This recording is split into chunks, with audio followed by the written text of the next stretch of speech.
नमस्कार, आप देख रहे हैं प्राइम न्यूज और मैं हूं आपके साथ आलोक शुक्ला। उत्तर प्रदेश के विधानसभा चुनाव को देखते हुए राजनीतिक सरगर्मियां तेज हो चुकी हैं। क्षेत्रीय और जाति समीकरणों को देखते हुए लोग तमाम दलों में शामिल हो रहे हैं। 2 बार विधायक रहे डॉक्टर धर्मपाल सिंह ने अपने पुराने दल सपा में शामिल होकर साइकिल की सवारी अब कर ली है। तो वहीं बसपा में कभी वरिष्ठ नेताओं में गिने जाने वाले कुंवर चंद वकील भी सपा में शामिल हो गए हैं। दोनों नेताओं को सपा के राष्ट्रीय अध्यक्ष अखिलेश यादव ने पार्टी ज्वाइन कराई है और इन सब के बीच ये जरूर साफ होता हुआ नजर आया कि उत्तर प्रदेश चुनाव से पहले अखिलेश यादव ज्यादा से ज्यादा संख्या में बागियों को पार्टी में शामिल कराने की पॉलिटिक्स खेल रहे हैं। इनमें देखा जाए तो बीएसपी के सबसे ज्यादा नेताओं को अखिलेश यादव सपा में लेकर आ रहे हैं। अखिलेश की इस रणनीति का 2022 के चुनाव पर कितना असर पड़ेगा और अगर अखिलेश यादव और बीएसपी को नुकसान पहुंचाते हैं तो क्या इसका फायदा बीजेपी को नहीं मिलेगा? ऐसे तमाम सवाल हैं जिनके इर्द गिर्द आज की हमारी बहस होने वाली है, जहां यह भी जानने की हम कोशिश करेंगे कि यूपी में तैयार हो रही छोटी पार्टियों का मोर्चा कितना असर दिखाने वाला है। तो साथ ही अखिलेश यादव अगर बीएसपी को कमजोर करने में जुटे रहे तो बीजेपी इसका कैसे फायदा उठा सकती है? ऐसे तमाम सवालों के जवाब जानने के लिए हमारी अगले 1 घंटे की आज की बहस होने वाली है। तो बुआ के जो बागी हैं वो बबुआ के साथी बन चुके हैं, इससे कितना फायदा होगा? बागियों पर दांव अखिलेश ने लगाया है, लगातार पार्टी को मजबूत करने का वो काम कर रहे हैं। बागियों के भरोसे अखिलेश की साइकिल चलने वाली है और दूसरी पार्टी के बागी नेताओं को सपा में शामिल किया जा रहा है। उनका मकसद यही है कि माया को नुकसान पहुंचेगा, इससे उनका काम सज जाएगा। लेकिन यहां पर यह भी अटकलें लगनी शुरू हुई हैं कि अगर इन बागी नेताओं को सपा में शामिल किया गया, अगर बसपा को कमजोर किया गया तो कहीं इसका फायदा बीजेपी को तो नहीं हो जाएगा। 2 बार विधायक रहे डॉक्टर धर्मपाल सिंह फिर से सपा में शामिल हुए हैं और लगातार पुरानी सवारी इन्होंने अपनी फिर से की है। और बीएसपी में वरिष्ठ नेता रहे कुंवर चंद वकील भी सपा में शामिल हुए हैं। काफी मजबूत जनाधार इनका माना जाता है और कुंवर चंद वकील प्रतिष्ठित नेताओं में आते हैं, वरिष्ठ नेता हैं। बीएसपी के पुराने नेता श्याम बिहारी ने भी सपा ज्वाइन की है और 2022 की लड़ाई में अगर इन बागियों का साथ समाजवादी पार्टी को मिलता है तो आपको ये बताएं कि पूर्व विधायक सिनोद शाक्य भी सपा में शामिल हुए हैं। ये बीएसपी के पूर्व विधायक रहे और आपको बताएं कि हाल ही में बीएसपी से निलंबित 9 नेता अखिलेश यादव से मिले थे। काफी ज्यादा उसमें कोहराम मचा था, हर तरफ यह हुआ था कि बीएसपी को तोड़ने का काम अखिलेश लगातार कर रहे हैं। अखिलेश की रणनीति क्या हो सकती है इसके पीछे? 2022 के चुनाव में सपा छोटे दलों के साथ गठबंधन करेगी और बागी नेताओं के साथ जातिगत समीकरण साधने की तैयारी में है। आपको बताएं कि लगातार यहां पर दलित और ओबीसी वोटर्स को साथ लेकर आने की कोशिश यहां पर की जा रही है। सबसे बड़ी बात, दलित वोटर्स को साधने के लिए बीएसपी के बागियों पर फोकस किया जा रहा है। यहां पर पूरी तरह से साफ है कि कोरोना के समय की अव्यवस्थाओं को मुद्दा अखिलेश यादव यहां पर बनाने वाले हैं। तो सपा की सरकार में विकास कार्यों को पार्टी आगे रखेगी। जिस तरह से इनका कार्यकाल रहा 2012 से 17 के बीच में जितने विकास कार्य रखे, जिसके शिलान्यास की बातें अक्सर यहां पर अखिलेश करते हैं, उनको गिनाया जाएगा। साथ ही जो 2017 से 2022 का कार्यकाल बीजेपी का होने वाला, उसमें कौन कौन सी कमियां रहेगी इसको भी वो गिनाएंगे। बागी नेताओं के साथ जातिगत जो समीकरण है उसको भी साधने की कोशिश की जाएगी। दलित और ओबीसी वोटर्स को एक साथ लाने की कोशिश है। साथ ही जो एमवाई समीकरण है उस पर भी लगातार यहां पर अखिलेश यादव काम कर रहे हैं। किसी भी ऐसे कद्दावर मुस्लिम नेता को पीछे नहीं छोड़ना चाहते हैं जो कि उत्तर प्रदेश की राजनीति में खासा प्रभाव डाल सके, क्योंकि आपको बता दें कि 403 विधानसभा सीटों में से 75 ऐसी सीटें हैं जिसमें मुस्लिम वोट बैंक बिल्कुल सीधा असर डालता है। और इसका भान, इसका अंदाजा अखिलेश यादव को बहुत पहले से है। पिछले 1 साल से वो इसी पर काम कर रहे हैं और अब बीएसपी से तमाम उन दलित नेताओं को, तमाम उन पिछड़े नेताओं को पार्टी में शामिल करने का, उनको अपना सफर का हिस्सा बनाने का मकसद यही है अखिलेश का कि जो दलित ओबीसी वोटर्स हैं, मुस्लिम वोट बैंक है, उन तीनों को एक साथ समेटकर आगे बढ़ा जाए। सवर्णों को भी साधने की कोशिश यहां पर अखिलेश ने शुरू की है। आपको बताएं कि सवर्णों को भी लगातार अखिलेश साधना चाहते हैं। वो जानते हैं कि सवर्णों का वोट बैंक भी अच्छा खासा है। पटेल समाज की बात की जाए तो उत्तर प्रदेश की पूरी जनसंख्या में लगभग 8 से 10% का वोट बैंक पटेल समाज का भी है। उसको भी साधने की पूरी कोशिश यहां पर अखिलेश करेंगे, क्योंकि वो जानते हैं कि जिस तरह से अनुप्रिया पटेल को कैबिनेट में शामिल किया गया, बीजेपी इस बात को भांप चुकी है कि पटेल समाज को भी यहां पर ध्यान रखना है। साथ ही लोधी समाज को भी यहां पर ध्यान रखना है। जिस तरह से यहां पर बीएल वर्मा को शामिल किया गया, उनको जिम्मेदारी दी गई। अखिलेश जानते हैं कि कैबिनेट का विस्तार जो बीजेपी ने किया वो उत्तर प्रदेश की राजनीति को ध्यान में रखकर किया है। 2022 में जो भी सियासी समीकरण बनेंगे, जो गणित बनेगी, उसके हिसाब से बीजेपी ने कैबिनेट का विस्तार किया। 7 बड़े नेताओं को उत्तर प्रदेश से सीधे कैबिनेट में शामिल किया है। अखिलेश अब उसी के चलते अपनी रणनीति बना रहे हैं। वो जानते हैं कि अगर जातिगत समीकरणों को समय रहते नहीं साधा गया तो आगे चल के बड़ी परेशानी हो सकती है। यहां पर सबसे बड़ी चीज यह भी है कि अखिलेश यादव इस चीज को जानते हैं कि अगर पार्टी को मजबूत अभी नहीं किया तो निश्चित रूप से जो लोकसभा चुनाव में परिणाम सामने आए वो दोहराए जा सकते हैं। इसलिए वो चाहते हैं कि विपक्ष पर बैठे हुए हैं हम, जब 2022 का चुनाव हो वोट हो और उसके बाद जब परिणाम सामने आए तो समाजवादी पार्टी विपक्ष की भूमिका से हटकर सत्ता पक्ष की भूमिका में आ जाए। और इसी रणनीति के चलते वो लगातार काम करे। तमाम मेहमान हमारे साथ होंगे। साक्षी दिवाकर हमारे साथ, प्रवक्ता बीजेपी, शौकत अली प्रवक्ता सपा के तौर पर हमारे साथ होंगे, प्रभात त्रिपाठी हमारे साथ होंगे, वरिष्ठ पत्रकार हैं, और साथ ही अमनप्रीत कौर राजनीतिक विश्लेषक के तौर पर हमारे साथ जुड़ेंगे। ये सभी मेहमान हमारे साथ होंगे। इनसे हमें समझने की पूरी कोशिश करेंगे कि आखिर 2022 में जब चुनाव है तो बागियों पर दांव क्यों है। बीएसपी के पुराने नेता श्याम बिहारी ने भी सपा ज्वाइन की है और जिस तरह से यहां पर बीएसपी की पूर्व विधायक सिनोद शाक्य भी सपा में शामिल हुए, इसमें भी ये अटकलें लगाई जा रही हैं कि जो पिछड़ा वर्ग है उसको भी यहां पर साधने की पूरी कोशिश की जाएगी। जो दलित वोट बैंक है उस पर भी निशाना साधा जाएगा। और सबसे बड़ी जो तैयारी अखिलेश यादव की है वो 2022 में ये भी रहने वाली है। कोरोना महामारी का जिक्र अक्सर अखिलेश करते हैं कि यहां पर मैनेजमेंट ठीक से नहीं हुआ, लोगों की जानें चली गई, बहुत सारे लोगों को ऑक्सीजन की कमी के चलते अपने परिवार के किसी सदस्य को खोना पड़ा। इस पक्ष को वो रखेंगे। किसान आंदोलन को सबसे सामने अखिलेश यादव रखने वाले हैं। और इसके साथ साथ जो 2012 से 17 के बीच में 5 साल के कार्यकाल में समाजवादी पार्टी ने तमाम योजनाओं का शिलान्यास किया, लोकार्पण किया, उसको भी बार बार जनता के सामने वो रिकॉल करते हैं। रिकॉल करने का मकसद यही है कि जनता तुलना करे कि 2012 से 17 के बीच में और 2017 से 22 के बीच में किस सरकार ने ज्यादा बेहतर काम किया है। इसलिए वो योगी सरकार को बार बार इस मोर्चे पर जरूर घेरते हैं कि विकास कहां हुआ है। बार बार मेडिकल अस्पतालों की बात करते हैं, मेडिकल कॉलेजों की बात करते हैं। उसके पीछे मकसद यही है कि जनता का ध्यान उन मुद्दों की तरफ भी खींचा जाए जो कि विकास के एजेंडे से जुड़े हुए हैं। प्रदेश की राजनीति में सिर्फ और सिर्फ जाति समीकरण काम नहीं करेंगे। इसी तैयारी के हिसाब से लगातार वो काम कर रहे हैं। जिस तरह से पंचायत चुनाव हुए उसमें भी बीजेपी का यह कहना है कि बंपर जीत हुई है। निश्चित रूप से परिणाम यही बताते भी हैं। और बीजेपी ने जिस तरह से बेहतरीन मैनेजमेंट किया उसी का परिणाम है कि जिला पंचायत अध्यक्ष हो चाहे ब्लॉक प्रमुख, उसमें सबसे अधिक सीटें बीजेपी के हाथ में गई हैं। कई जिलों में बीजेपी ने क्लीन स्वीप किया है कि वहां पर दूसरी पार्टी खाता भी नहीं खोल पाई। और इसका सीधा सा परिणाम यह निकलेगा कि जब 2022 के चुनाव होंगे तो काफी मोटिवेटेड कार्यकर्ता बीजेपी के पास रहने वाले। इस मोर्चे पर अखिलेश कैसे जीतेंगे, अखिलेश कैसी तैयारी कर रहे हैं, कांग्रेस की क्या तैयारी है, इन सब चीजों पे ये भी देखने वाली बात होगी। लेकिन आज यहां पर यह जरूर समझना है कि जब समाजवादी पार्टी वर्सेस बीजेपी की बात हो, ये दो पार्टियां मुख्य रूप से लगातार चुनावी मोड में हैं। कांग्रेस अभी भी ये बात बोल रही है कि हम तैयारी कर रहे हैं, लेकिन जिस तरह से ब्लॉक प्रमुख के चुनाव में कांग्रेस ने अपने कदम पीछे खींचे, प्रवक्ता से जब सवाल प्राइम न्यूज ने किए, जब नेताओं से सवाल प्राइम न्यूज ने किए, तो यही कहा गया कि ब्लॉक प्रमुख में हम अपनी ऊर्जा खर्च नहीं करना चाहते थे।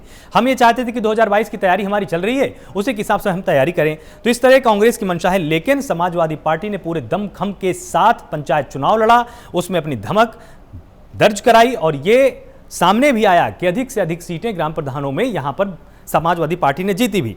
उसके बाद हालांकि बहुत अलग तरह का मैनेजमेंट किया गया। बीजेपी के पक्ष में जिला पंचायत अध्यक्ष की तमाम सीटें चली गईं, 67 सीटें बीजेपी के पास चली गईं। ब्लॉक प्रमुख में भी देखा जाए बहुत सारी सीटें बीजेपी के पास गईं। और अब समाजवादी पार्टी इस बात को लेकर उत्साहित है कि चलिए ठीक है वो जीत गई। अब वो ट्रैक रिकॉर्ड को देखकर यहां पर समाजवादी पार्टी बात कर रही है। समाजवादी पार्टी लगातार याद दिलाती है कि जब मुलायम सिंह यादव मुखिया थे उस समय जब चुनाव 2005-6 के कार्यकाल में हुए पंचायत चुनाव के, तो समाजवादी पार्टी जीती। लेकिन उसके बाद जब 7 के चुनाव हुए तो बसपा जीत जाती है, विधानसभा चुनाव समाजवादी पार्टी हार जाती है। ठीक ऐसा ही 11 में हुआ। बसपा बहुत ही ज्यादा बहुमत के साथ पंचायत चुनाव जीतती है 2011 में, लेकिन 12 में विधानसभा चुनाव हार जाती है। 16 में ठीक ऐसा ही समाजवादी पार्टी के साथ होता है, पंचायत चुनाव 16 में जीतती है, लेकिन 17 में विधानसभा चुनाव हो जाती है। और इसी समीकरण के हिसाब से अब समाजवादी पार्टी उत्साहित है। उनका यह मानना है कि अगर यहां पर बीजेपी जीती है 2021 में तो निश्चित रूप से 2022 का चुनाव हारने वाली है। यह भी हम अपने राजनीतिक विश्लेषक से और वरिष्ठ पत्रकार से जरूर पूछेंगे कि इस गणित में कितना दम है। क्या ये 2022 में गणित काम करेगी या ये सिर्फ और सिर्फ अपने आप को संतुष्ट करने की एक छोटी सी कोशिश कही जा सकती है। अखिलेश की रणनीति क्या है, लगातार आपको ग्राफिक्स के जरिए हम यहां पर समझा रहे हैं। 2022 में जातिगत समीकरण साधने की कोशिश बागी नेताओं के साथ अखिलेश करने वाले हैं और दलित और ओबीसी वोटर्स को साथ लेकर आने की कोशिश लगातार हो रही है। हमारे साथ लगातार तमाम मेहमान जुड़े हुए हैं। साक्षी दिवाकर प्रवक्ता बीजेपी हमारे साथ है, बहुत बहुत स्वागत है आपका प्राइम न्यूज पर। शौकत अली प्रवक्ता सपा हमारे साथ हैं, बहुत बहुत स्वागत है आपका प्राइम न्यूज पर। साथ ही प्रभात त्रिपाठी वरिष्ठ पत्रकार के तौर पर हमारे साथ हैं और अमनप्रीत कौर राजनीतिक विश्लेषक के तौर पर हमारे साथ, बहुत बहुत स्वागत है आपका। अमनप्रीत, आपके पास सबसे पहले आ जाते हैं कि जिस तरह से लगातार सियासी समीकरण बदल रहे हैं, पंचायत चुनाव आपने देखे, उसमें जो उसका प्रथम चरण था उसके परिणाम कुछ और कह रहे थे, लेकिन जब दूसरे चरण और तीसरे चरण में जिला पंचायत अध्यक्ष और ब्लॉक प्रमुख के चुनाव हुए उसमें समीकरण कुछ और कहते हैं। अब अखिलेश यादव का यह मानना है कि यह जातिगत समीकरण भी साधना बहुत जरूरी है। उत्तर प्रदेश की राजनीति 2022 में किस तरह के रंग दिखा सकती है, आपका अनुमान क्या है? देखिए, ये जो कल का हम अगर जिक्र करेंगे तो ब्लॉक समिति के जो ब्लॉक प्रधान के इलेक्शन हुए हैं उसमें जो लखीमपुर खीरी की घटना हुई है और बहुत सारी जगहों पे ऐसे पुलिस और जो पत्रकार हैं उनके बीच में जो झड़प हुई है और पत्रकारों के ऊपर जो अटैक किया गया है और जो लोग नामांकन भरने गए हैं उनको रोका गया है और उनको कहीं ना कहीं उनका जो अधिकार है, जो हमारा अधिकार हमारा संविधान देता है, हमारा लोकतंत्र हमें अधिकार देता है कि हम किसी भी चुनाव में अपना जो चुनाव के लिए खड़े हो सकते हैं, अपना पत्र भर सकते हैं, तो उसके लिए उनको रोका जाना ये बिल्कुल लोकतंत्र की हत्या है। ये बिल्कुल हमारे जो हमारे जन्मसिद्ध अधिकार हमारा संविधान देता है, ये उसकी उल्लंघना है। पर क्योंकि यूपी में हम अगर देखें तो पुलिस की भी चलती नहीं है, इन सबके ऊपर आलाकमान जो है वो सबका जो फुल एंड फाइनल फैसला होता है वो योगी जी का होता है। तो ये कहीं ना कहीं योगी जी का एक ही मंतव्य है। आजकल अगर हम पंचायती इलेक्शन को भी देखें और लॉ एंड ऑर्डर को भी देखें और ये जो ब्लॉक प्रधान के इलेक्शन हुए हैं उसको भी देखें, ये सारी अगर चीजों के ऊपर हम एक नजर डालते हैं तो योगी जी का एक ही मंत्र चल रहा है, इस हाईवे और माई वे। तो यही है कि जो योगी जी चाहेंगे वही फाइनल होगा, क्योंकि 2022 की जो इलेक्शन है वो सिर्फ योगी जी के लिए ही नहीं, मोदी जी के लिए भी बहुत जरूरी है। और क्योंकि बंगाल में इनकी बहुत जबरदस्त हार हुई है, तो जहां तक हमारा ध्यान जाता है तो कहीं ना कहीं बीजेपी की साथ बचाने के लिए इनको 2022 में यूपी इलेक्शन हर हालत में लड़ना ही होगा। तो इसमें साम दाम दंड भेद तो बहुत चीजें पुरानी हो गई है। तो अब ऐसी है कि बल से और छल से कैसे भी हो जो सत्ता है वो हमारे पक्ष में रहनी चाहिए। तो उनके लिए इन लोगों ने अपने जो स्टेप्स हैं वो भरने शुरू कर दिए हैं। जो रिशफल हुआ है हमारा कैबिनेट मिनिस्टर्स का जो हुआ है उसमें भी देखिए यूपी के बहुत सारे मंत्रियों को लिया गया है। और अगर हम देखिए दलितों को परवाने की, दलितों को अपनी ओर अट्रैक्ट करने के लिए इन लोगों ने अनुप्रिया पटेल को लिया है, क्योंकि वो देखिए मुजफ्फरनगर से 2 बार जीती हुई है और वो अपना दल की अच्छी नेता है और वो वहाँ के दलित लोग जो हैं उनको साथ में लेने के चलने के लिए सक्षम है, तो इसीलिए उनको कैबिनेट में भी जगह दी गई है। तो कहीं ना कहीं मोदी सरकार का भी और योगी सरकार का भी एक एजेंडा यही है कि 2024 में अगर सेंटर में बीजेपी सरकार आएगी तो उसके लिए सबसे जरूरी अभी यही है कि 2022 के जो यूपी इलेक्शन है उसमें भाजपा का जीतना बहुत जरूरी है। ठीक है, हमारे साथ साक्षी दिवाकर भी हैं, प्रवक्ता बीजेपी हैं। अब आपसे हम यहाँ पर समझना चाहते हैं, जिस तरह से इन्होंने विश्लेषण किया, इनका ये मानना है कि जिस तरह से चुनावी मैनेजमेंट हो रहा है उसमें कहीं ना कहीं पुलिस प्रशासन भी इन्वॉल्व हो गया, उसमें जो स्थानीय प्रशासन था वो भी इन्वॉल्व हो गया। तो क्या इसी तरह से 2022 का चुनाव होगा या जो आरोप लग रहे हैं उन आरोपों में कोई दम नहीं है? जिस तरह से अखिलेश यादव बोल रहे हैं कि धांधली की गई चुनाव में या बीजेपी ने मैनेजमेंट किया है, ये जनता का पूरी तरह से संदेश माना जाए जो आपकी बड़ी जीत हुई, या जिस तरह की धांधली की बातें हो रही उसको माना जाए? सबसे पहले इस पर एक बार विश्लेषण कर लेते हैं, क्या कहना है आप? जी, मेरा ये कहना है कि जो ये लोग आरोप लगाते रहते हैं, जब ये हार जाते हैं तो इनके पास आरोप लगाने के अलावा कुछ नहीं रहता। ये तो वो पार्टी है जो कि अगर सर्जिकल स्ट्राइक भी होती है तो उस पर भी डाउट करती है। अभी 2 आतंकवादी पकड़े गए हैं, उस पर भी डाउट करते हैं। तो ये लोग हर किसी पे डाउट करने के अलावा, इल्जाम लगाने के अलावा इनके कुछ भी जनाधार नहीं रह गया और जनता इन्हें बार बार जवाब दे रही है। 2022 में भी मुझे पूरा विश्वास है जनता इन्हें जवाब देगी और एक बार फिर से भाजपा की सरकार बनाएगी। जी, फिर से सपा का एक बार और सफाया होगा। जो ये साइकिल के अलग अलग पहिए प्रगतिशील पार्टी के नाम से, सपा के नाम से 2 अलग अलग पहिए जो चल रहे हैं, सरकार दोबारा बीजेपी की बनेगी और ये पहिए ऐसे ही टूटे पड़े रहेंगे। तो आपको यहाँ पर क्या लगता है साक्षी जी कि जिस तरह से अब बागियों को लगातार बसपा से या किसी अन्य पार्टी से अखिलेश यादव शामिल कर रहे हैं, क्या उनको इस बात का अंदाजा हो गया है कि जब तक चुनावी समीकरण हम मजबूत नहीं करेंगे, पार्टी में हम कुनबे का विस्तार नहीं करेंगे, तब तक बीजेपी को बात नहीं जीत सकती? क्या आपको ध्यान में रखकर इस तरह का विस्तार किया जा रहा है? देखिए, अगर हमें ध्यान में रखते हुए ये बदलाव करते हैं तो आइडियोलॉजी पे करते हैं कि विकास के मुद्दे लाते हैं, लेकिन इनका कहीं से कहीं तक विकास पे ध्यान ही नहीं है। इनका जो मेन मुद्दे हैं वो लोगों में विभाजन, लोगों को बांटने का है, चाहे जाति धर्म के आधार पे हो या किसी भी तरीके से हो, ये बस लोगों को बांटना जानते हैं। ये उसी के आधार पे कर रहे हैं और जो लोग ये दल बदल के इधर उधर कर रहे हैं, उनका कोई जनता भी समझ रही है और बहुत जागरूक हो गई है, वो भी इनका कहीं से कहीं तक अस्तित्व नहीं रहने देगी। ठीक है, हमारे साथ शौकत अली जुड़े हुए हैं, प्रवक्ता सपा हैं। शौकत जी, आपसे अब समझना चाहेंगे कि लगातार जिस तरह से बीएसपी के तमाम बागियों को यहाँ पर जगह दी जा रही है, उस पर आपका क्या कहना है? शौकत जी की आवाज अभी हम तक नहीं आ रही। प्रभात जी, आपके पास एक बार आते हैं। जिस तरह से लगातार यहाँ पर बागियों को लगातार समाजवादी पार्टी में जगह दी जा रही है, इसके क्या सियासी मायने निकाले जाने चाहिए? क्या सिर्फ और सिर्फ जाति समीकरण साधने की कोशिश है, या वास्तव में इनको लगता है कि जो कद्दावर नेता है उनको अपनी पार्टी में लाकर जनाधार मजबूत किया जाए? देखिए आलोक जी, इसको आप इस तरीके से समझिए कि जो भी नेता किसी पार्टी में शामिल होता है, चाहे वो किसी जाति धर्म का हो, वो अपना राजनीतिक भविष्य तलाशने के लिए वो वहां जाता है। उसे मालूम है कि मैं बीएसपी में चुनाव अगर गया तो वहां पैसा देकर टिकट मिलेगा, और वहां पे भारतीय जनता पार्टी से क्योंकि फ्रेंडली मैच बीएसपी का चल रहा है। तो देखिए सबसे बड़ी चीज क्या है, आलोक की एक चीज समझिए आप, उत्तर प्रदेश के राजनीतिक परिदृश्य में 90 के बाद कोई सरकार दोबारा रिपीट नहीं हुई है, कोई भी सरकार दोबारा रिपीट नहीं हुई है। और जिला पंचायत सदस्यों के जितने मैक्सिमम लोग जीते थे वो समाजवादी पार्टी के जो जनता से जुड़े हुए जीते थे, और ब्लॉक प्रमुख और जिला पंचायत अध्यक्ष के जो लोग जीते हैं वो हमेशा सत्ताधारी पार्टी के होते हैं, चाहे समाजवादी पार्टी की सरकार रही हो, चाहे बहुजन समाज पार्टी की रही हो। इन लोगों ने भी सत्ता के बल पे अपने मैक्सिमम ब्लॉक प्रमुख और जिला पंचायत अध्यक्ष जिताए थे। लेकिन बंगाल चुनाव के बाद जो हार हुई, और हार के बाद जिस तरीके से भारतीय जनता पार्टी का तिरस्कार टूटा वहां पे, और जिस तरह उन्होंने अमित शाह जो राजनीति के चाणक्य थे, उन्होंने अब की बार 200 पार नारा बंगाल में दिया और वहां ममता दीदी ने उनको बुरी तरह परास्त किया। तो अब 5 विधानसभा के जो उत्तर चुनाव हो रहे हैं, उसमें 2022 का जो उत्तर प्रदेश का विधानसभा चुनाव है वो भारतीय जनता पार्टी के लिए करो और मरो की स्थिति वाला है। भारतीय जनता पार्टी के सामने अगर कोई भी पार्टी लड़ती हुई दिखाई दे रही है तो वो समाजवादी पार्टी है। इस बात आपकी आवाज नहीं आ रही हम तक, प्रभात जी।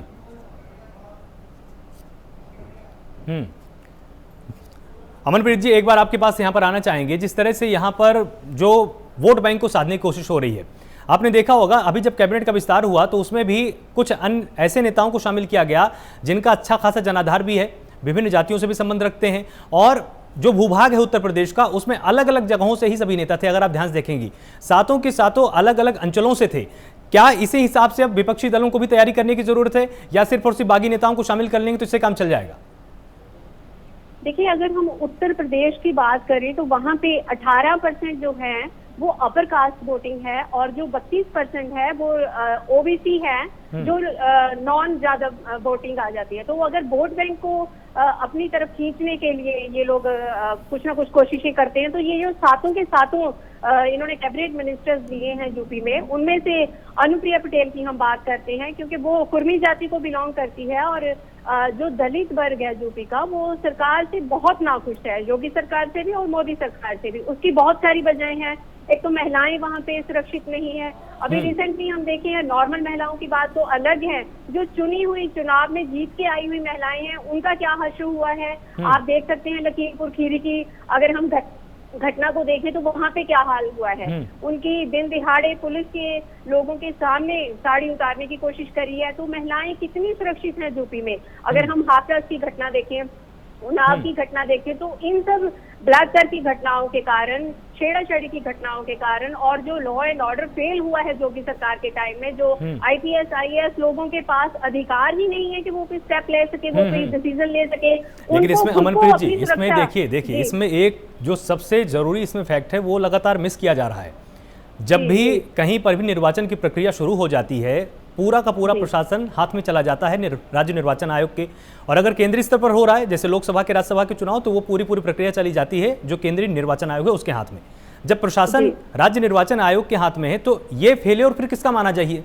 ये योगी सरकार का फेलियर माना जाना चाहिए या राज्य निर्वाचन आयोग का? बिल्कुल ये योगी सरकार का फेलियर माना जाना चाहिए, क्योंकि जो लॉ एंड ऑर्डर है चाहे जो भी है वो कंट्रोल किसी न किसी तरीके से इनडायरेक्टली डायरेक्टली योगी आदित्यनाथ योगी खुद अपने हाथ में रखते हैं। वहां पे आपने देखा होगा कि एक मैं घटना का जिक्र करना चाहूंगी, जिस दिन बहुत एक बड़े चैनल के न्यूज एंकर का थोड़ा सा माइक मिल गया और उनको गाली गलौज पे उतर आए थे योगी आदित्यनाथ जी। तो उन लोगों के योगी आदित्यनाथ जो है वो उनके सामने जो भी ब्यूरोक्रेट्स हैं, जो भी पुलिस ऑफिसर्स हैं, किसी की भी कोई इज्जत नहीं है। वो बिल्कुल अगर उनके मन में आता है तो वो वही करते हैं, और उनकी जो उनका एक ओहदा होता है पुलिस वालों का, जो ऑफिसर्स का, उनको वो एकदम किनारे पे कर देते हैं। तो यही चीज है उनको, क्योंकि वो एक तरह से अगर हम देखें तो बीजेपी के अंदर भी एक ना एक तरफ, अगर जैसे हम बोलते हैं कि हर चीज में मोदी जी खुद इंटरफेरेंस करते हैं, हमारे गृह मंत्री अमित शाह जी हर चीज में अपना जो रणनीति बनाते हैं उसके ऊपर जो भी उनका कंट्रोल होता है वो करना चाहते हैं। तो जोगी जी इन बातों को डिनाई करते हैं कि कोई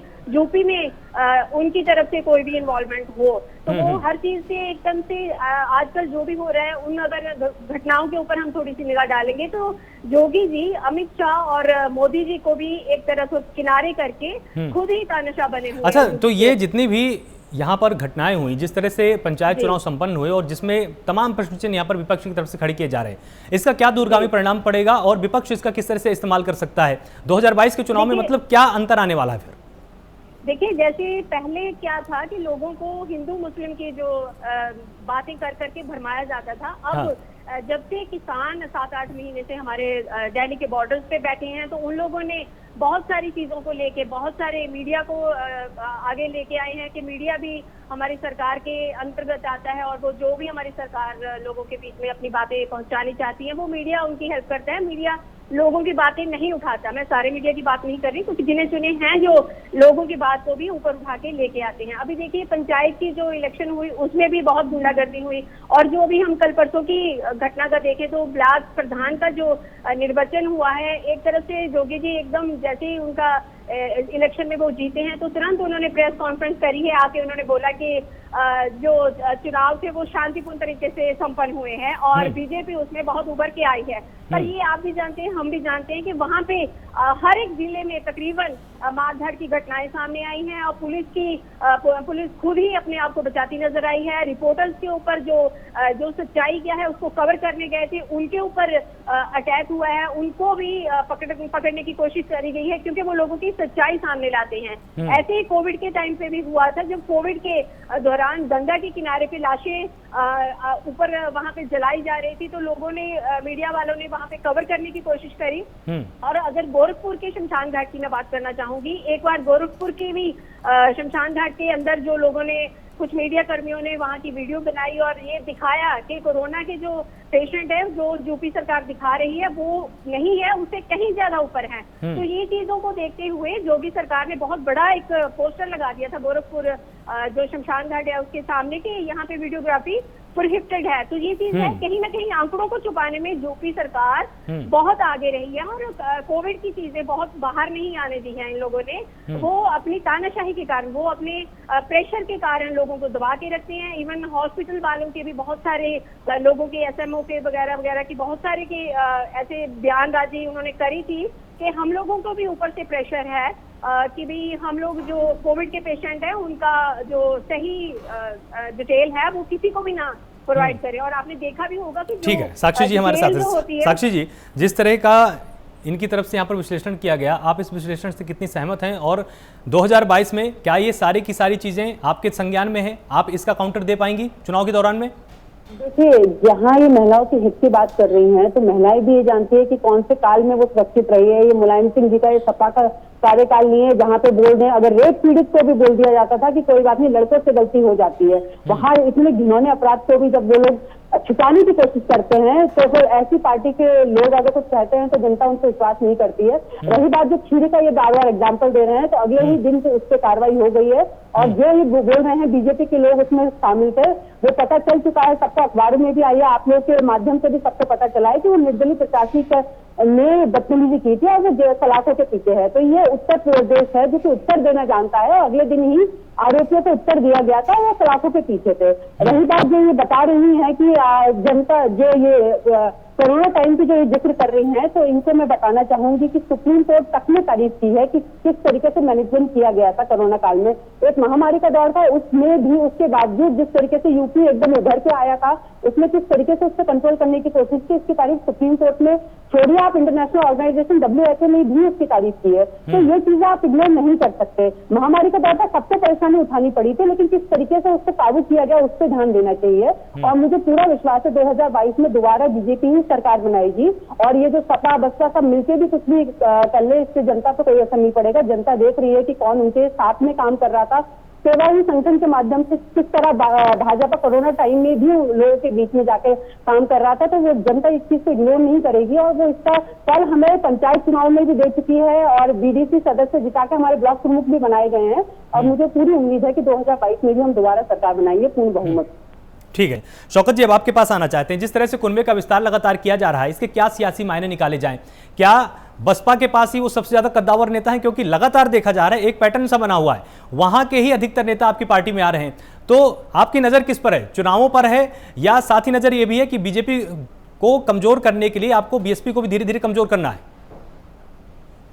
देखिए आलोक भाई, सबसे पहली चीज तो मैं ये कहना चाहूंगा, जो तमाम लोग आ रहे हैं वो समाजवादी पार्टी पे विश्वास जताने का काम करे। वो ये जानते हैं कि भारतीय जनता पार्टी की गलत नीतियों से अगर कोई आज उत्तर प्रदेश में लड़ सकता तो मात्र एक ऐसा दल है जो समाजवादी पार्टी है। समाजवादी पार्टी है जो उत्तर प्रदेश में गलत नीतियों की, योगी जी की गलत नीतियों, भारतीय जनता पार्टी की गलत नीतियों से लड़ सकती है। इसलिए तमाम दल के लोग, मैं ये नहीं कहूंगा इसी बहुजन पार्टी के, भाजपा के भी तमाम लोग हैं लाइन में खड़े हैं, कहते हैं भाई साहब हमको सिर्फ सदस्यता दिला दीजिए। कुछ तो हमें भी फोन करके कहते हैं महाराज हमको सिर्फ सदस्यता दिला दीजिए, बस और कुछ नहीं चाहिए, हम आपकी पार्टी की सदस्यता ले लेंगे, हम आपके लिए काम करना शुरू कर देंगे जनता की। क्योंकि वो जानते हैं भारतीय जनता पार्टी की गलत नीतियों से पूरा उत्तर प्रदेश आज त्रस्त हो गया। अभी भारतीय जनता पार्टी की प्रवक्ता बार बार तारीफ कर रही थी कि कोरोना काल के दौरान योगी जी ने बहुत काम किया। मैं उनसे पूछना चाहता हूँ, हो सकता हो आपकी नजर में बहुत अच्छा काम किया, लेकिन एक बात मुझे समझा दीजिएगा, तमाम आपके विधायक थे, तमाम आपके सांसद थे, तमाम आपके कार्यकर्ता थे, तमाम आपके मंत्री थे, उन लोगों ने चिट्ठी लिखकर अवगत कराया था कि महाराज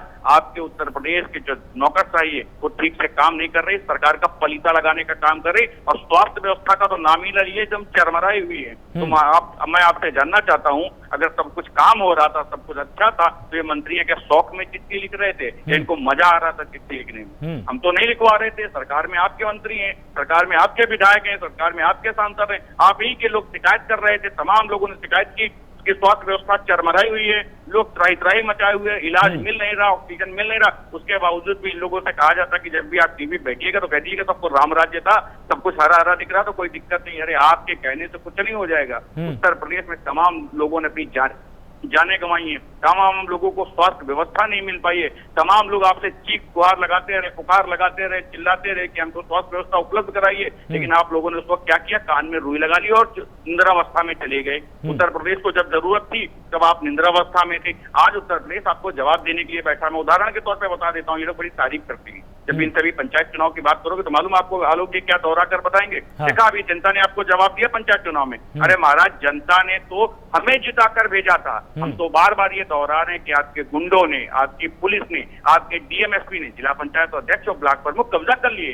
जनता की अगर बात करोगे तो जनता ने तो हमें जिताकर भेजा, जनता ने तो समाजवादी पार्टी को जिताकर भेजा, जनता ने भारतीय जनता पार्टी को जिताकर नहीं भेजा। हाँ ये सत्य है आलोक जी, मैं इसको स्वीकार करता हूँ कि भारतीय जनता पार्टी की पुलिस और भारतीय जनता पार्टी के डीएमएसपी और भारतीय जनता पार्टी के गुंडों ने ब्लॉक प्रमुख जिला पंचायत अध्यक्ष की कुर्सी पे आश्रित होने का काम किया, गुंडई और शासन के दम पे। बाकी उनकी हैसियत ये नहीं है कि वो जनता के बीच आज चुनाव लड़े। मैं तो आज भी कह रहा हूँ कि जिला पंचायत में आपके कितने सदस्य थे, जरा गिनती करके बता दीजिए, बहुत दूर मत जाइएगा साक्षी जी, लखनऊ की संख्या बता दीजिए, मेरे 3 सदस्य थे आपके, तो कैसे जीत गए आप? 3 सदस्य समाजवादी पार्टी के थे, तो ये गुंडई नहीं तो क्या करेंगे? हमारे 10 सदस्य थे, तो समाजवादी पार्टी तमाम उत्तर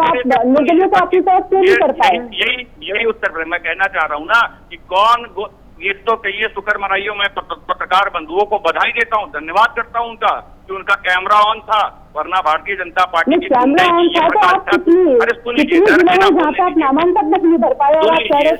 मैं बता, अब मुझे जवाब देने दीजिए, थोड़ा धैर्य के सुन लीजिए, अच्छा लगेगा। मैं तो आपको सुन रहा था आराम से। मैं कह रहा हूँ तमाम पत्रकार बंधुओं को बधाई देना चाहता हूँ, उनका धन्यवाद करना चाहता हूँ कि उनके कैमरों ने सच्चाई दिखाने का काम कर दिया, वरना ना जाने क्या होता हो, कितने ना जाने सदस्य हम खो चुके होते। भारतीय जनता पार्टी के गुंडों ने गुंडई की प्रकाष्ठा पार कर दी थी। बस शुक्र मनाइए आलोक जी कि हत्या नहीं हुई सदस्यों की, वरना कोई आलम इन लोगों ने छोड़ा नहीं। पर्चा तो बहुत दूर की बात, महिलाओं को नहीं बख्शा इन्होंने, उनके भी कपड़े फाड़ दिए, बहुत लोगों को मारा पीटा है, बहुत लोगों के घर गिरा देने का काम किया, झूठे मुकदमे में लोग जेल में, वे लोग इतना डरे सहमे कहते हैं हम जिला पंचायत के सदस्य से इस्तीफा दे देंगे, ये आलम कर दिया इन लोगों ने। इन लोगों ने कोई कोर कसर छोड़ी नहीं डराने की। ऐसे ऐसे मुकदमे लगाए हैं जिसका आप अंदाजा नहीं लगा सकते। लोग जो नई महिलाएं बेचारी सदस्य जीत कर आई, उनको किस किस तरीके से आप लोगों ने डराया है। तो डरा कर तो आपने वोट ले लिया है, लेकिन लेकिन जनता ने तो उनको ही चुनकर भेजा था ना। तो बता रही है आज वो जनता को कि भारतीय जनता पार्टी की जो करतूत थी वो महिलाएं चल चल जाकर बता रही जनता के बीच, इन लोगों ने जबरन हमारा वोट डाल लिया, मैं पर्चा तक नहीं भरने दिया, ये बात वो लोग। और अभी एक बहन बैठी हुई है हमारी मनप्रीत कौर जी, वो किसी पार्टी से नहीं, वो किसी दल की राजनीतिक दल से नहीं, उन्होंने भी सच्चाई जब इनको बताई तो उनपे भी आप आरोप खड़ा कर रहे हैं। हाँ। अरे सच्चाई है कि भारतीय जनता पार्टी जब जनता के बीच जाएगी तो ये जो उत्तर प्रदेश की जनता इनको फिर जवाब देने का काम करेगी, क्योंकि उत्तर प्रदेश की जनता आज महंगाई से लेकर भ्रष्टाचार से लेकर तमाम चीजों से, स्वास्थ्य व्यवस्था से लेकर बेरोजगारी से लेकर जूझ रही है, और इनके पास कोई रोड मैप नहीं जो ये उत्तर प्रदेश में ये बता सके। इससे हम उत्तर प्रदेश की जनता को राहत देने का काम करेंगे। इनसे अगर कोई पूछ लेता है कि महाराज ये बताइए कि आप 100 रुपए लीटर तेल है, तो कहते हैं कांग्रेस की गलती है, समाजवादी पार्टी की गलती है, फलानी पार्टी की गलती है, दिमागी गलती है, उनकी वजह से महंगाई बढ़ गई। और इनसे पूछ लिया जाए कि गैस, फिर बताएंगे इंटरनेशनल मामला है, आप उसमें नहीं समझ पा रहे हैं। इनसे पूछा जाता है गैस कैसे बढ़ गई, अरे वो आप समझते हैं जितनी जनसंख्या के हिसाब से दर बढ़ गई। अरे कितनी बार उत्तर प्रदेश की जनता को गुमराह करने का काम करेंगे। उत्तर प्रदेश की जनता ने जवाब ले लेते हैं ना, विश्वास जताकर कहा था कि आप।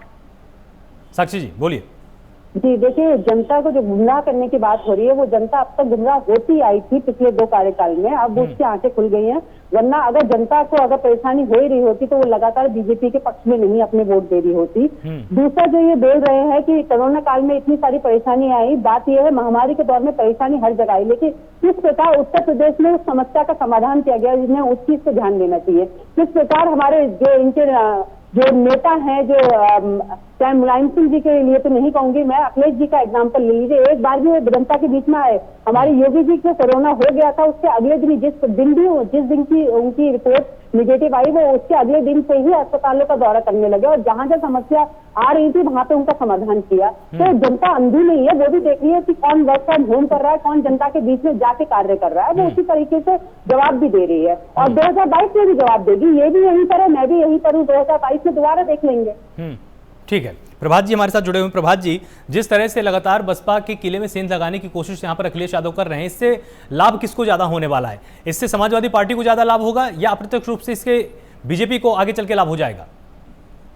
देखिए आलोक जी, पिछली बार आवाज कट गई थी, मैं ये कह रहा था कि लाभ और हानि की जहां तक बात है, राजनीति में परसेप्शन होता है। परसेप्शन में भारतीय जनता पार्टी पहले नीति और सिद्धांत की पार्टी मानी जाती थी, लेकिन इन्होंने जिला पंचायत अध्यक्ष और ब्लॉक प्रमुख में जिस तरीके से अपने परसेप्शंस को जनता के बीच खराब किया है। पहले ये कहा जाता था कि समाजवादी पार्टी गुंडों की पार्टी है, अब ये कहा जाने लगा है कि भारतीय जनता पार्टी भी उससे आगे निकल गई है। तो इस परसेप्शन को जो भारतीय जनता पार्टी ने सिर्फ ब्लॉक प्रमुख को जिला पंचायत अध्यक्ष को हत्याने के लिए ये खेल खेला, या ये अपनी उन्होंने एक जो छवि स्थापित की है, ये बहुत बड़ी खराब छवि है। और सबसे बड़ी चीज, प्रधानमंत्री नरेंद्र मोदी ने बनारस में कहा था कि मैं ओबीसी हूँ। अगर उन्होंने केंद्र में ओबीसी की सरकार या दलित की एसटी के लोगों को मंत्री बना दिया है, 6 महीने का समय रह गया है उत्तर प्रदेश के चुनाव में, तो ऐसी स्थिति में जनता के बीच जो एंटी कन्वेंसी भाजपा की है, योगी सरकार की है,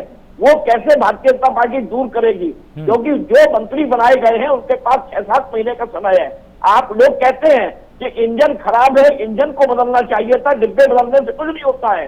तो जो ये चीजें जनता के बीच में नोटबंदी से लेके और जितने भी परेशानी के सबब जनता के सामने आया है, चाहे वो कोविड काल हो, चाहे वो ऑक्सीजन की उपलब्धता ना हो, अब योगी जी 7-8 महीने में कुछ भी करके दिखाएं, लेकिन जो सीधी लड़ाई उत्तर प्रदेश के अंदर होती दिखाई दे रही है वो भारतीय जनता पार्टी से समाजवादी पार्टी की। और एक चीज और मैं आपको बता दूं आलोक जी, 20% मुसलमान जो मतदाता बहुत ही डिसाइडेड है, जो जिसको डिवाइड करने का प्रयास भारतीय जनता पार्टी करेगी और उनकी बी टीम ओवैसी की यहाँ पे आएगी, लेकिन इससे कुछ नहीं होने वाला है, क्योंकि मुसलमानों ने इस बार जो अपना परेशानी झेली है, उन्होंने भारतीय जनता पार्टी वो एकजुट होकर मतदान करेंगे।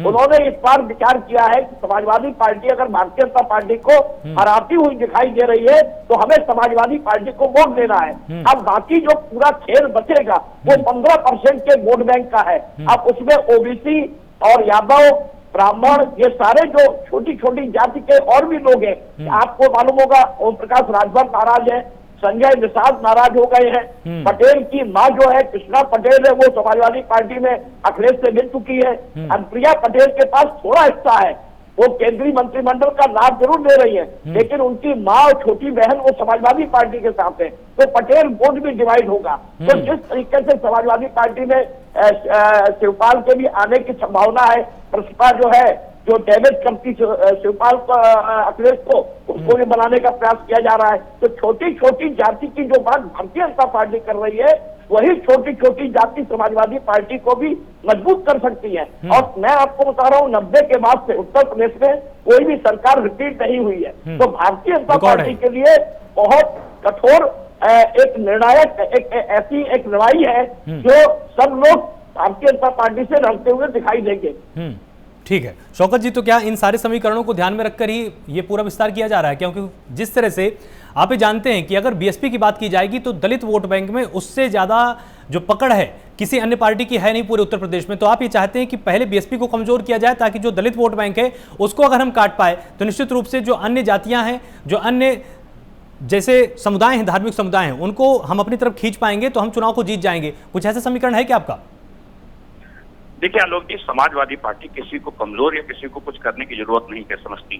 मैं कहता हूं कि अंतिम छोर में बैठा हुआ व्यक्ति जो उम्मीद लगाए बैठा कि आदरणीय अखिलेश यादव जी की सरकार में यदि हमारा हित हो सकता है, हमें विकसित करने का काम किया जा सकता है, तो हम उसकी उम्मीद पे खरा उतरना चाहते हैं। और समाजवादी पार्टी इसी बात की राजनीति करती है कि अंतिम छोर में बैठा हुआ व्यक्ति, उसको भी लाभान्वित होना चाहिए, सरकार की सारी नीतियों का लाभ मिलना चाहिए और उसको भी उत्तर प्रदेश की मुख्य धारा से जोड़ना चाहिए।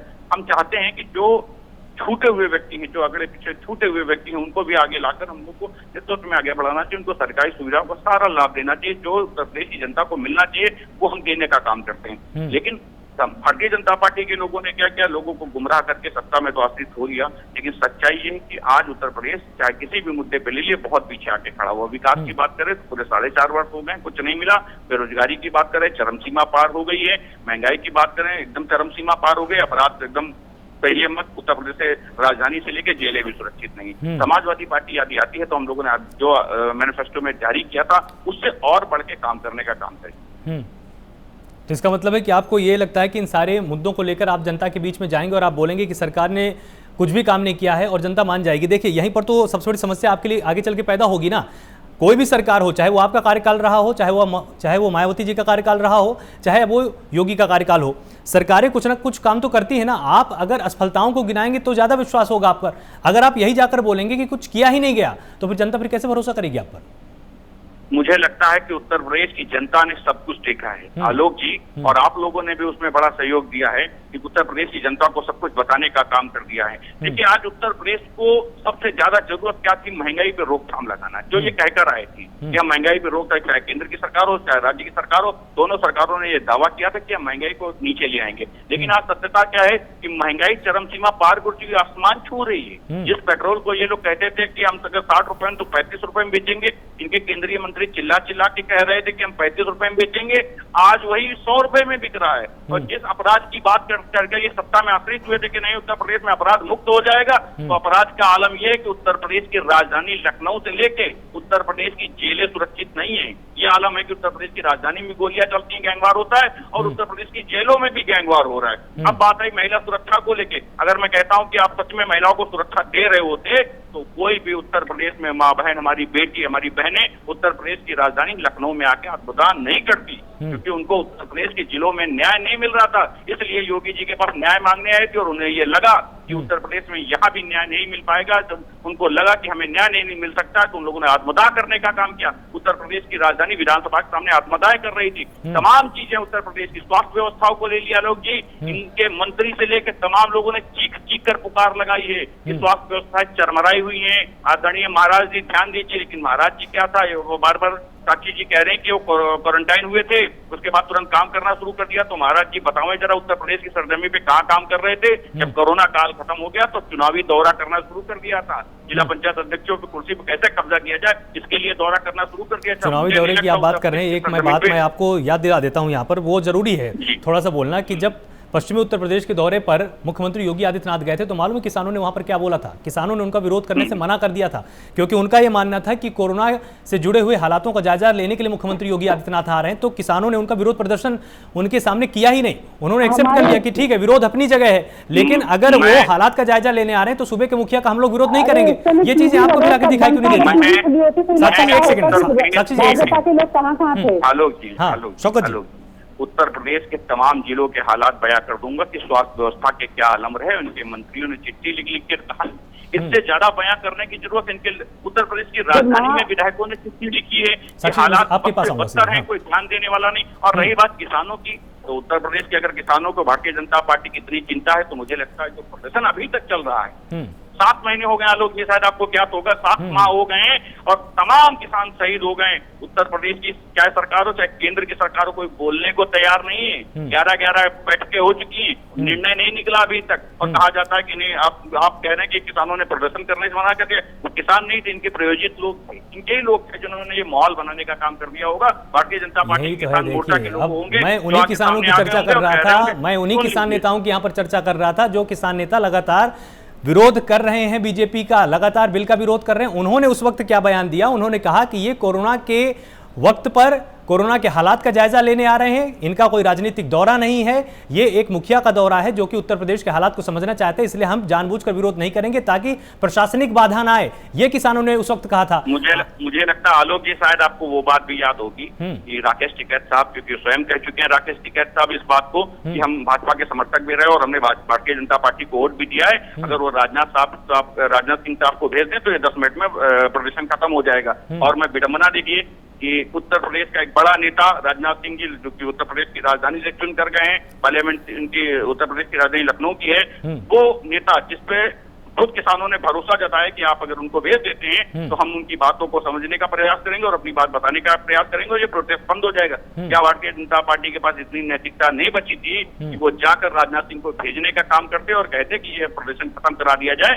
तमाम किसानों की जानें चली गई। खुद स्वयं प्रधानमंत्री जी ने भी कहा था ये कौन कॉल की दूरी है, मैं तो आज तक नहीं समझ पाया, पूरा देश आज तक नहीं समझ पाया वो कौन सी कॉल है, कौन सा नंबर है जिस पे कॉल करना है और एक कॉल की दूरी कितनी दूरी है। जवाब लेते हैं इसमें। साक्षी जी, जिस तरह से लगातार यहाँ पर समाजवादी पार्टी का अगर आपने एक मंतव्य अगर आपने समझने की कोशिश की होगी कि वो देखिए आपको विकास के मुद्दे पर भी आपको घेर रहे हैं, महंगाई के मुद्दे पर भी, बेरोजगारी के मुद्दे पर भी, और साथ ही साथ जो जाति समीकरण है उसको भी साधने की कोशिश हो रही है। बीएसपी जो सबसे ज्यादा दलित वोट बैंक को अपनी तरफ खींच सकती है, उसमें भी सेंध लगाने की लगातार अखिलेश यादव यहाँ पर कोशिश कर रहे हैं। आप निपट पाएंगे इनसे 2022 में? देखिए, जो दलित वोट बैंक की बात हो रही है तो जनता जानती है कि उनका विकास जो अभी जिस समय योगी जी की जो हमारी नीतियां हैं, जो योजना है, जो अभी हमारे प्रवक्ता भाई ने बताया कि अंतिम व्यक्ति तक पहुंचने का ये प्रयत्न करेंगे अगर इनकी सरकार आती है। तो मैं इन्हें ये बताना चाहूंगी कि इन्होंने एजेंडा भी इस समय कॉपी कर लिया है, तो ये प्रयत्न भाजपा कर रही है, बहुत हद तक सफल भी हो रही है। इसीलिए जो दलित तबका था, जो गरीब तबका था, वो भी हमारे साथ आ चुका है। तो ये वोट बैंक में सेल लगाने की बात ही नहीं है। जनता भी जानती है किसके साथ विकास हो रहा है, वो उसी को ही जिताएगी। और जो अभी आपने 2 इलेक्शन देख चुके हैं उसमें ऐसा उन्होंने जवाब भी दिया, अगर एक भी तबका इनकी तरफ होता तो कम से कम इतनी बड़ी जीत हमें नहीं मिलती। दूसरी बात, जो ये बार बार बता रहे हैं कि योगी जी हमारे कुछ नहीं कर रहे थे, तो मैं इनसे हम ज्यादा कुछ नहीं, उस समय टीवी ही देख लेते, बाहर निकलने की तो मैं बात ही नहीं करती हूँ। वर्क फ्रॉम होम चल रहा था इनका, लेकिन घर से टीवी तो देख ही सकते थे, तो इन्हें पता चल जाता हमारे जो मुख्यमंत्री हैं वो किस कदर उस पर मेहनत कर रहे थे। जिले जिले में जाके उन्होंने किस तरीके से स्वास्थ्य जो व्यवस्था थी उसको बेटर करने की कोशिश की थी। तो बहुत अच्छा लगता है, जनता भी जानती है, आपसे भी पता चल जाता। अभी जनता के बीच में जा रहे हैं और ये जानते ही जनता की मन की बात क्या है कि वो किस कदर बीजेपी को पसंद करती है और बीजेपी उनके बीच में किस कदर काम कर रही है। ठीक है जी, तो मैं इनको यही बोलूंगी, अब कोरोना काल थोड़ा कम हो गया है, प्रोटोकॉल फॉलो करते रहिए कोरोना से संबंधित जो भी है, लेकिन जनता के बीच में जाना शुरू करिए तो थोड़ी हकीकत से बिल्कुल ठीक है, जाना चाहिए इनको और अपना पक्ष वहां पर ये एक बार समझाना चाहिए। प्रभात जी, आप कुछ बीच में कहना चाहते थे? मैं ये कहना चाह रहा था आलोक जी कि अभी हमें जो भी मुद्दे दिखाई दे रहे हैं सामने, अभी 6-7 महीने हैं और भारतीय जनता पार्टी हर बार विकास के मुद्दे और सारे मुद्दे पीछे चले जाते हैं, हिंदू मुसलमान होने लगता है। आप देखिएगा अक्टूबर के बाद जब राजनीतिक मंच सजेगा और चुनाव की घोषणा होगी तो यही भारतीय जनता पार्टी जो वोट पोलराइज करने के लिए बहुत माहिर है और खास तौर से हिंदुत्व, कट्टर हिंदुत्व के जो ब्रांड एम्बेसडर योगी जी हैं और पूरे उत्तर प्रदेश के अंदर घूम घूम के इस बार मोदी का चेहरा चलेगा कि नहीं चलेगा, ये भी एक बहुत बड़ी सोचने की बात है, क्योंकि हमेशा मोदी चेहरा काम आता था, मोदी मैजिक काम आता था, लेकिन इस बार उत्तर प्रदेश के अंदर फिर आप देखिएगा जितने भी ये मुद्दे हैं ये मुद्दे पीछे चले जाएंगे, लोग इन मुद्दों को भूल जाएंगे और हिंदू मुसलमान होने लगेगा और कोई ऐसा बड़ा होगा जिससे कि पूरा 2022 का चुनाव उत्तर प्रदेश का प्रभावित होगा। मैं आपको बता रहा हूं, आप देखिएगा अभी 6 महीने का समय है, अभी हम लोग चर्चा जो कर रहे हैं कोविड काल की, अब तीसरी लहर भी आने वाली है। योगी जी जनता दरबार उन्होंने आज सुबह शुरू कर दिया, लखनऊ के अंदर जनता से मिल रहे हैं, तो ये सारी जो कवायद चल रही है, कील कांटे जो दुरुस्त किए जा रहे हैं, ये कील कांटे दुरुस्त करने के बाद भारतीय जनता पार्टी अपने असली रंग में तब आएगी जब चुनाव का मंच सजेगा और हिंदू मुसलमान और भारत पाकिस्तान होगा और कोई बड़ा ऐसा काम होगा जो भारतीय जनता पार्टी करेगी जिससे कि सारे मुद्दे पीछे गौर हो जाएंगे और नया नैरेटिव सेट करेगी। तो ये नहीं, जो आपको इस बार लगता है कि अगर 100 रुपए पेट्रोल की बात होगी, अगर डीजल की बात होगी, तो ये मुद्दे धीरे धीरे गौण हो जाएंगे। चुनाव लड़ा ही नहीं गया है, मैं आपको बता रहा हूँ, विकास के नाम पे अगर चुनाव लड़ा जाता तो अखिलेश ने जितने काम किए थे, अखिलेश की सरकार दोबारा आ जाती। मेरा ये मानना है कि अभी बहुत जल्दी है और 6 महीने बाद जब चुनाव का मंच सजेगा तो हिंदू मुसलमान, भारत पाकिस्तान और ये सारे जो है एक जोर शोर से एक इस तरीके के बयानबाजी होगी, एक दूसरे को गाली गलौज किया जाएगा, कोई रोएगा, कोई मंच पे चिल्लाएगा, ये सारी चीजें होंगी और उसी में जनता भ्रमित होगी और फिर 2022 का जो एक मैंडेट होगा वो भारतीय जनता पार्टी किस तरीके से। देखिए, भाजपा कभी भी धर्म के ऊपर जातिगत राजनीति नहीं करती है। ये सिर्फ 2 पार्टियां हैं जो एक अपने धर्म के ऊपर लड़ाई करवाते हैं, हिंदू मुस्लिम करवाते हैं, एक है जो दलित की लड़ाई करती है। तो बीजेपी इन सब चीजों से बहुत ऊपर उठ चुकी है। वो अपनी नीतियों को, आप कोई सी भी हमारी योजनाएं उठा के देख लीजिए, अगर उसमें किसी भी प्रकार का भेदभाव किया जाता हो तो जनता अंधी नहीं है, वो समझती है कि कौन आपस में लड़ाता था और कौन एक विशेष जाति को लेके चलता था। तो वो इन सब चीजों से उठ चुकी है आगे, तभी बार बार आपको हरा रही है। आप इस चीज को समझिए, हिंदू मुस्लिम बीजेपी नहीं करवाती, आप लोग खुद वो मुद्दे आते हैं, लेके आते हैं। अभी क्या जरूरत है, 2 आतंकी पकड़े गए तो आप उसको शक कर रहे हैं, पुलिस को तो विश्वास करिए कम से कम। क्या जरूरत है आप लोगों को, जब सर्जिकल स्ट्राइक होती है पूरा देश खुशी मना रहा होता है कि चलो पाकिस्तान को जवाब दिया गया, आप उसमें भी अपनी राजनीति बीच में लेके आ जाते हैं और बोलते हैं कि कहाँ सर्जिकल स्ट्राइक हुआ। आपको क्या साथ में पाकिस्तान लेके जाया जाए सर्जिकल स्ट्राइक के टाइम पर? तो इस तरीके की बातों से जनता का मन, जनता समझ चुकी है इनकी जो असलियत है और वो उसी तरीके से जवाब इनको देती है। तो ये बेकार की बातें हैं, बस न्यूज़पेपर की हेडिंग बनने के लिए ये विवादित बयान देते हैं, इससे आगे कुछ नहीं है। ठीक है अमनप्रीत जी, अब यहाँ पर यह भी समझना जरूरी कि भले ही आप बागियों को देखिए आप शामिल कर रहे हैं, आपके कुनबे का विस्तार भी हो जाएगा, जनाधार भी आपका और भी ज्यादा व्यापक हो जाएगा, जो जाति समीकरण है आप वो भी साध लेंगे, लेकिन जो पहले से समाजवादी पार्टी के कार्यकर्ता या पदाधिकारी तैयारी कर रहे हैं, जिसको उम्मीद है कि मुझे टिकट मिलेगा, अगर बागी आएगा तो किसी शर्त के साथ ही तो आएगा, उसको भी कहीं ना कहीं टिकट का लालच होगा। क्या कहीं ऐसा तो नहीं हो जाएगा कि इतने ज्यादा बागी आपने शामिल कर लिए इस उम्मीद में कि हमारे जनाधार का विस्तार होगा और बाद में टिकट को लेकर ही वहां पर फाइट शुरू हो जाए? जी, ये तो बहुत गलत बात है। एक पार्टी से जब दूसरी पार्टी में जाती है, ये सिर्फ हम ये नहीं बोलेंगे कि आज बसपा वाले ये इसमें समाजवादी पार्टी में जा रहे हैं, भाजपा वाले भी ऐसे ही करते हैं। अभी रिसेंटली हम देखें तो बंगाल में जब इलेक्शन हुई है तो बहुत सारे टीएमसी के नेता जो एकदम एक से बाद एक करके बहुत सारे, जब इलेक्शन पास में आ रही थी तो बहुत सारे टीएमसी के नेता जो हैं वो भाजपा उन लोगों ने ज्वाइन कर लिया था और अब जब वहां पे दीदी जीत गई हैं तो वहां पे उन लोगों ने वापस आना शुरू कर दिया है। वो लोग टीएमसी में दोबारा अपना आ रहे हैं, पर ये चीजें बिल्कुल गलत हैं। ये कहीं ना कहीं पॉलिटिक्स को ये डर्टी पॉलिटिक्स बना देते हैं, ऐसा मैं कहूंगी, क्योंकि ये लोग जब एक पार्टी से दूसरी पार्टी में जाती है, ये इनके पास जरूरी नहीं है कि इनको दूसरी पार्टी की नीतियां अच्छी लगी, दूसरी पार्टी के जो एजेंडे हैं वो पसंद आए हैं इसलिए जाते हैं। इनमें कहीं ना कहीं हिडन पार्ट ये भी होता है कि दूसरी पार्टी इनको एक लालच दे देती है कि आप हमारी पार्टी ज्वाइन करोगे तो हम आपको ये सीट दे देंगे।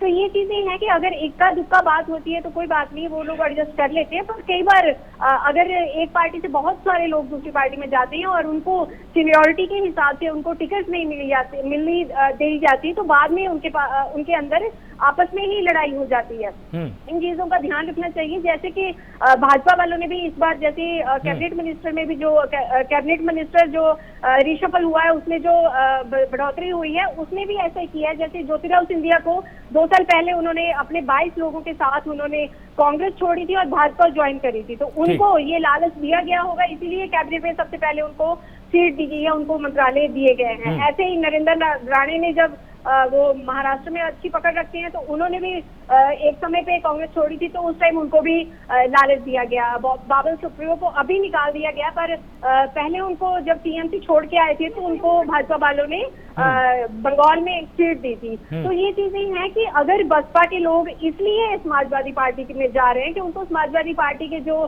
चोन मैनिफेस्टो में जो बातें लिखी हैं वो पसंद है, या उनकी जो नीतियां हैं या विकास के मुद्दे पे वो काम करना चाहते हैं वो पसंद है, तो वो अच्छी बात है। पर जब ठीक है, इसी एग्जाम्पल के हिसाब से शौकत जी आपसे ये प्रश्न जरूरी हो जाता है कि अगर हम पश्चिम बंगाल के उदाहरण को देखें तो जो भी बागी नेता टीएमसी से आए थे बीजेपी के अंदर, उन्होंने आके बीजेपी का सिर्फ और सिर्फ नुकसान किया, उससे उनका जनाधार नहीं बढ़ा, उनको कहीं ना कहीं अंदर खाने इसमें बहुत ज्यादा नुकसान हुआ, क्योंकि जो पहले से मेहनत कर रहे थे बीजेपी के कार्यकर्ता तमाम नेता, उन्होंने बीजेपी के विरोध में काम किया। कहीं ऐसी परिस्थिति आपकी पार्टी में तो फिर पैदा नहीं हो जाएंगी? आलोक जी, मुझे जानकारी नहीं है कि आपको ये संदेश कहां से मिला कि वो लोग इसी लालच में आए हैं कि उनको यहाँ से टिकट दिया जाएगा। मैं आपको पहले भी इस चीज को दोहरा चुका हूँ, फिर दोबारा दोहरा दे रहा हूं। ये देखिए, संदेश वाली बात नहीं है ना यहाँ पे। अगर वो व्यक्ति आ रहा है तो वो किसी उम्मीद से ही तो आएगा ना। तमाम लोग ऐसे आए हैं जिन्होंने समाजवादी पार्टी पे भरोसा किया है, समाजवादी विचारधारा के साथ काम करने का संकल्प लिया है, और तमाम लोग ऐसे आए हैं जिन्होंने कहा है कि हम समाजवादी पार्टी निस्वार्थ भावना से काम करना शुरू कर देंगे और हम काम करते रहेंगे।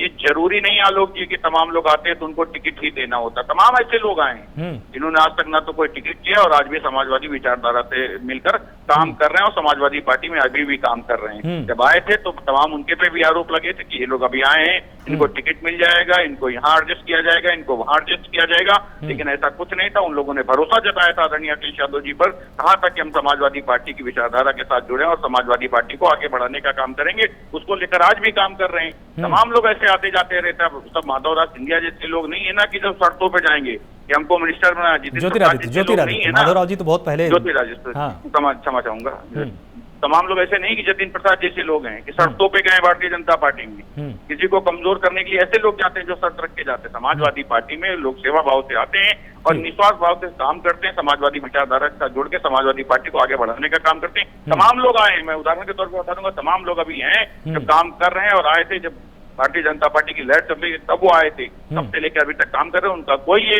लक्ष्य नहीं कि उनको टिकट ही चाहिए इसीलिए समाजवादी पार्टी में काम करेंगे, अन्यथा नहीं काम करेंगे, हम कहीं और चले जाएंगे। वो तमाम लोग ऐसे हैं जो काम कर रहे हैं। ये कोई शर्त नहीं होती है कि नहीं हमको टिकट मिलेगा तो ही हम आपका दल ज्वाइन करेंगे। तमाम लोग शुरुआती दौर में आना शुरू हो गए थे, क्या उन्हें 4.5 वर्ष तक समय था, उन्होंने ये तो कोई शर्त नहीं रखी कि चुनाव आएगा तो हम चुनाव लड़ेंगे, वहां पे हमें टिकट देंगे तभी हम आपका दल ज्वाइन करेंगे। और जो लोग ऐसी मानसिकता रख के आते हैं कि हमें टिकट ही चाहिए, मैं उनसे कहना चाहता हूं कि ऐसे लोगों के लिए क्षमा है तो समाजवादी पार्टी न ज्वाइन करें, उनके लिए तमाम दल पड़ेगी।